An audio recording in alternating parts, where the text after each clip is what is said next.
Hello class 11 students, this is your biology teacher Agrima Rawat. So we have been doing the chapter number 3, Plant Kingdom. Now we are at the end of this chapter and we are going to do the last topic, that is plant life cycle and alternation of generation. So let us see that.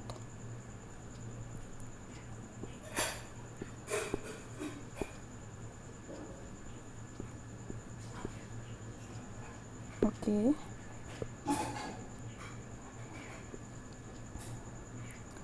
So we have a chapter that we have a topic that is plant life cycle and alternation generation. Now what do we mean by this? Okay, so let us understand what is this topic is all about. So in this it has told that in plants both haploid and diploid cells can divide by mitosis. जो दोनों haploid और diploid sales होती हैं, चाहे वो haploid हो, N हो या 2n हो, दोनों ही माइटोसिस के अंडरगो जा सकती हैं. मतलब एन वाली सेल्स आपकी माइटोसिस करके एक लंप ऑफ सेल्स बना सकती है प्रॉपर, और उससे एक बॉडी खड़ी हो सकती है. तो जैसे कि आपने गैमेटोफाइट में देखा था कि हैप्लॉइड जो आपकी स्पोर्स हैं वो उसमें माइटोसिस होता है और एक गैमेटोफाइट खड़ा हो जाता है ना. जैसे आपको यहाँ दिख रहा है एक स्पोर है हैप्लॉइड, ठीक है. अब इससे एक हैप्लॉइड गैमेटोफाइट बन गया. तो गैमेटोफाइट तो एक छोटी सी प्लांट बॉडी जैसी ही है ना. तो यहाँ पे ये कैसे हुआ, एन से एन कैसे बना, एन से एन माइटोसिस के थ्रू बना, ठीक है. अब 2n से भी आप मतलब डिप्लॉइड सेल जो है वो भी आपकी डिवाइड करके एक सेल का एक पूरा लंप खड़ा कर सकती हैं और उससे एक पूरा प्लांट बन सकता है. As we have seen in the sporophytic stage, right. Zygote से स्पोरोफाइट बनता है, तो यह जाइगोट ही किसी केस में स्पोरोफाइट है. तो ये कैसे हो रहा है, जब आपका माइटोसिस हो रहा है इनमें, है ना. माइटोसिस क्योंकि 2n का 2n ही आगे भेजना है तो माइटोसिस होगा, n का n ही आगे जाना है तो माइटोसिस होगा. मियोसिस में तो आधे हो जाते हैं नंबर, है ना. तो जो आपकी प्लांट्स हैं उनमें हैप्लॉइड और डिप्लॉइड सेल दोनों ही माइटोसिस के अंडर हो जाते हैं. Okay now continuing it. This ability leads to the formation of different plant bodies, haploid and diploid. तो इससे आपकी अलग अलग तरह की प्लांट बॉडी बन जाती है, हैप्लॉइड और डिप्लॉइड. हैप्लॉइड में आपकी गैमेटोफाइट आते हैं, डिप्लॉइड में आपके स्पोरोफाइट आ जाते हैं. ओके, तो haploid plant body produces gametes by mitosis. This plant body represents the gametophyte, as I've told you. Following fertilization, and zygote also divides by mitosis to produce a diploid sporophytic plant body. Okay, haploid spores are produced by the plant body by meiosis. So sporophyte से अगर आपको spores बनाने हैं, haploid spores, sporophytic body जो होती है वो तो डिप्लॉइड होती है, ठीक है. ये तो डिप्लॉइड होती है. स्पोर्स जो है वो हैप्लॉइड है. तो ये डिप्लॉइड से हैप्लॉइड कैसे बनेंगे, अगर आपको आधे करने हैं क्रोमोसोम के number, so you need meiosis process. Okay, this in turn divide by mitosis to form haploid plant body once again. तो ये साइकिल बार बार चल रही है ना, कि पहले क्या हुआ, आपका जो हैप्लॉइड जो प्लांट बॉडी थी, हैप्लॉइड प्लांट बॉडी कौन थी, गैमेटोफाइट, उसने गैमेट्स बनाए, ठीक है, माइटोसिस के थ्रू, और जिससे कि एक पूरा आपका क्या बने, गैमेट्स बन गए, ठीक है. गैमेट्स जब फ्यूज़ हुए तो उससे जाइगोट बन गया, ठीक है. जाइगोट जब आपके माइटोसिस से आपके डिवाइड हुए और तो उसने स्पोरोफाइट बना लिया, स्पोरोफाइट से आपके स्पोर्स बन गए, और स्पोर्स से फिर से क्या बन गई, आपकी हैप्लॉइड बॉडी बन गई, ठीक है, जो कि आपकी गैमेटोफाइट है. गैमेटोफाइट से दोबारा से गैमेट्स बनेंगे. तो ये साइकिल दोबारा चलती रहेगी. Okay, so this all is called as alternation of generation. ये जो बार बार ये चीज़ रिपीट हो रही है, ठीक है, ये बार बार जो साइकिल चलती रहेगी, इसी को हम ऑल्टरनेशन ऑफ जनरेशन कह रहे हैं. Okay, clear. Now continuing it, we are going to talk about different cycles. हम अलग अलग प्लांट बॉडी में अलग अलग टाइप की साइकिल्स देखते हैं, तो उनके बारे में देखेंगे. पहली जो आपकी साइकिल देखने वाले हैं वो हैप्लॉन्टिक साइकिल है. तो हैप्लॉन्टिक ऑल्टरनेशन ऑफ जनरेशन वाली जो साइकिल है, उसको समझने के लिए हम सीधा साइकिल को ही देखें, ज़्यादा बेटर है. बहुत अच्छी तरह से समझ आ जाएगा ये। जैसे कि आपने देखा यहाँ पे आप साइकिल देख रहे हैं, this is the haplontic cycle. Haplontic मतलब हैप्लॉइड से रिलेटेड है। यहाँ पे जो ज़्यादा फेज़ है मतलब जो प्लांट है उसका लाइफ का ज़्यादा हिस्सा जो है वो हैप्लॉइड है, ठीक है। वो यहाँ देख भी सकते हैं हम कि यहाँ स्पोर्स बने। स्पोर्स कैसे होते हैं? हैप्लॉइड होते हैं, ठीक है। उससे माइटोसिस हुआ, यहाँ पे माइटोसिस हुआ और इससे गैमेटोफाइट बन गया। गैमेटोफाइट से गैमेटोजेनेसिस हुआ। गैमेटोजेनेसिस मतलब गैमीट्स बने, ठीक है। गैमीट्स बन गया और गैमीट में सिनगैमी। सिनगैमी का मतलब होता है फर्टिलाइजेशन, मतलब फ्यूजन हुआ, ठीक है। फर्टिलाइजेशन हुआ और फिर उससे डिप्लॉइड क्या बना? जाइगोट बना। तो यहाँ से यहाँ तक तो हैप्लॉइड स्टेज चल रही थी। गैमीट्स भी आपके हैप्लॉइड थे, गैमेटोफाइट भी हैप्लॉइड था, स्पोर्स भी हैप्लॉइड थे, है ना। बस जो आपका एक फेज़ आया जहाँ पे फ्यूजन हुआ, ठीक है। फ्यूजन होते हुए यहाँ पे 2 सेल्स आ गई, तो सिनगैमी में आपकी डिप्लॉइड सेल्स आपको देखने को मिली और जब वो पूरी तरह से फ्यूज़ हो गई तो जाइगोट बन गया आपको, जो कि डिप्लॉइड है, ठीक है। फिर वो मियोसिस के अंदर जाके उन्होंने स्पोर बना लिए। तो ये जो डिप्लॉइड स्टेज है ये तो बहुत ही छोटा है यहाँ पे, और जबकि हैप्लॉइड स्टेज आपको इतना बड़ा दिखाई दे रहा है, ठीक है। तो जिन प्लांट्स की लाइफ साइकिल में जो आपकी हैप्लॉइड फेज़ है वो ज़्यादा बड़ा है तो हम उनकी लाइफ साइकिल को हम क्या कहेंगे? Haplontic life cycle. Okay, clear? चलिए इसमें हम देखते हैं।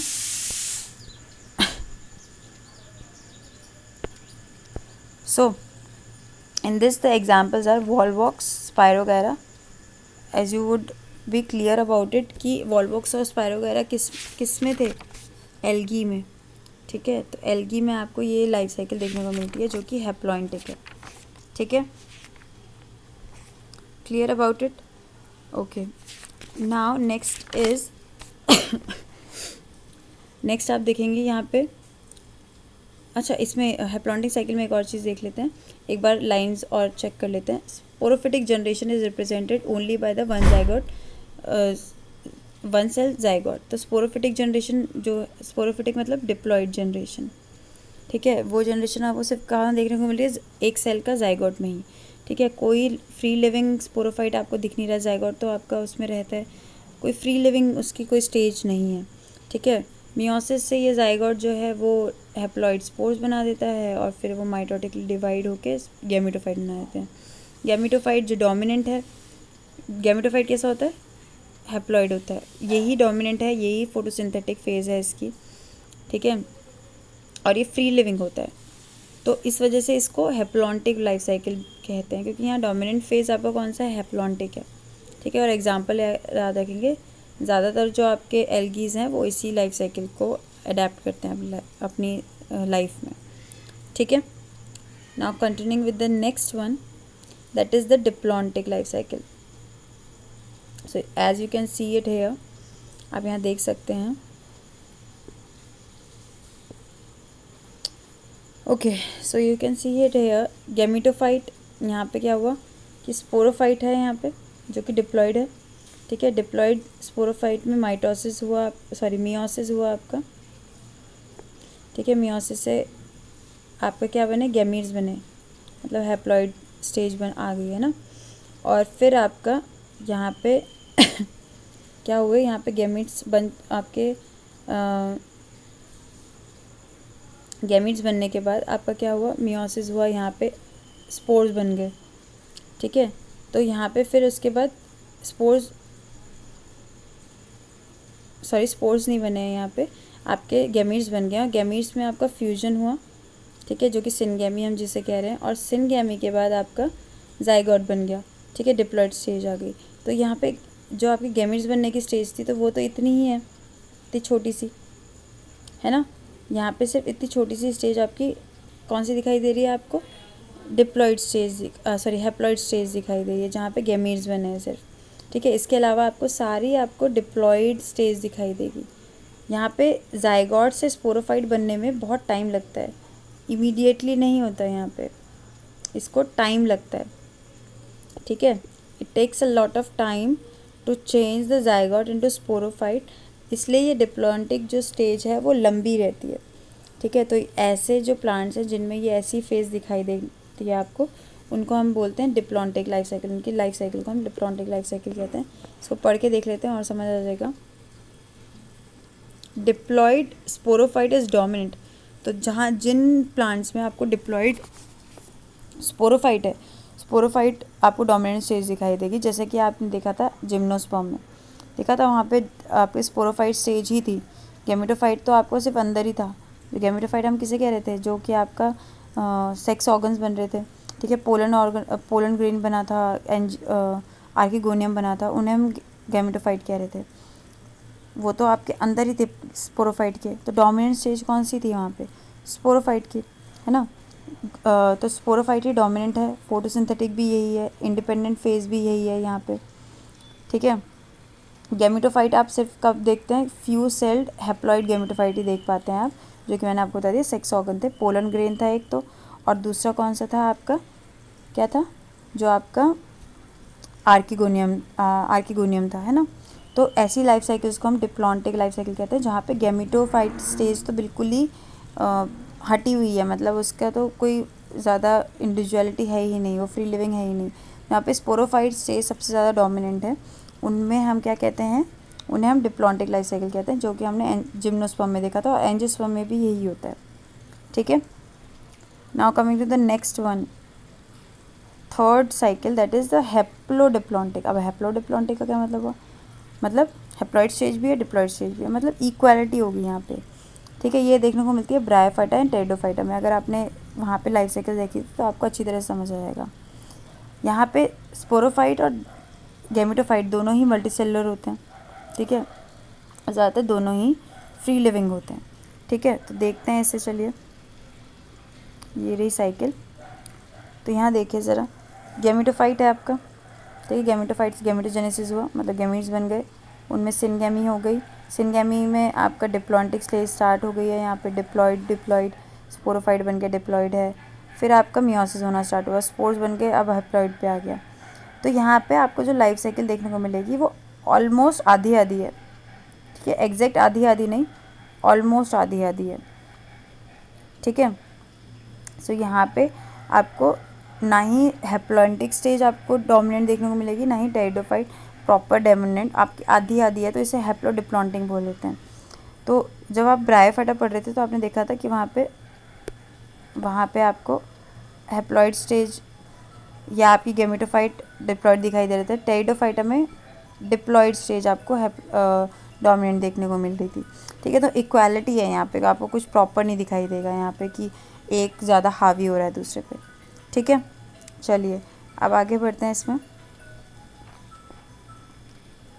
A dominant, independent, photosynthetic, thalloid, erect phase is represented by haploid gametophyte, and it alternates with the short-lived multicellular sporophyte, totally or partially dependent on the gametophyte for its anchorage. All bryophyta represent this pattern। तो आपने bryophytes में देखा था कि यहाँ पे जो आपका हैप्लॉइड गैमेटोफाइट है वो डोमिनेंट है, ठीक है, मतलब ब्रायोफाइटा में हैप्लॉइड स्टेज डोमिनेंट होती है, ठीक है। बट डोमिनेंट होने का मतलब ये नहीं कि पूरी तरह से डोमिनेंट है, उसमें आधी आधी फेजेस चलती हैं वहाँ पे, ठीक है।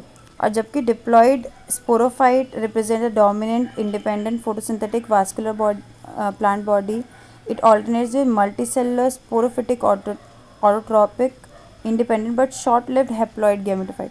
तो यहाँ पे हैप्लॉइड स्टेज जो गैमेटोफाइट की है वो बहुत ही शॉर्ट लिव्ड है, ठीक है। तो ऐसे देखने को मिल रहा है कि आपका दोनों ही मल्टीसेलुलर हैं, जहाँ पे आपकी ये बात कर रहे हैं हम, स्पोरोफाइट और गैमेटोफाइट दोनों ही आपके मल्टीसेलुलर में आ रहे हैं, ठीक है। तो इन ऐसी स्टेजेस को या ऐसी लाइफ साइकिल को हम हैप्लोडिप्लॉन्टिक कहते हैं, ठीक है। टेरिडोफाइटा ऐसी स्टेज को ही आपका एग्जिबिट करता है, ओके। और अगर आप एग्जांपल्स देखेंगे यहाँ पे, एल्गी की जो जनरेशन है, बहुत सारी जनरेशन्स हैं, वो हैप्लॉन्टिक हैं।